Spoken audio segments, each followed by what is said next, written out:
देखिए, दुनिया में जितने विद्वान लोग हैं उन्होंने बताया गरीबी से निकलने का तीन ही रास्ता है। तीन ही रास्ता है गरीबी से निकलने का। पहला रास्ता है पढ़ाई। अगर आपका बाल बच्चा बढ़िया पढ़ लिख जाए, पढ़ लिख के नौकरी पा जाए तो आप गरीबी से निकल सकते हैं। दूसरा रास्ता है जमीन। अगर आप पढ़े लिखे नहीं हैं, आपके पास बढ़िया जमीन हो, खेती हो, तो खेती किसानी करके भी आप अपना जीवन सुधार सकते हैं। और तीसरा रास्ता है पैसा, पूंजी। अगर आप पढ़े लिखे नहीं हैं, आपके पास जमीन भी नहीं है, लेकिन पैसा हो, अगर कोई कर्ज भी दे दे तो कोई ना कोई रोजी रोजगार, दुकान व्यापार करके आप अपना जीवन सुधार सकते हैं।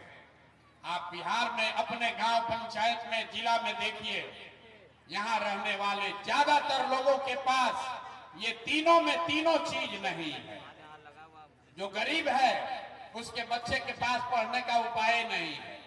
आपका गरीब का बच्चा जाता है सरकारी विद्यालय में, खिचड़ी खाया, घरे चला आया।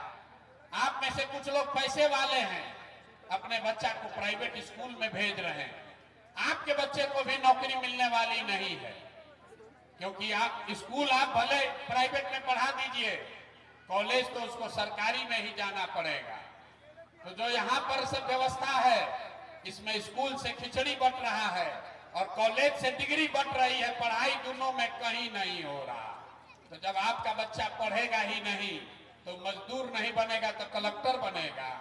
लेकिन यहाँ के आदमी को कोई चिंता ही नहीं है।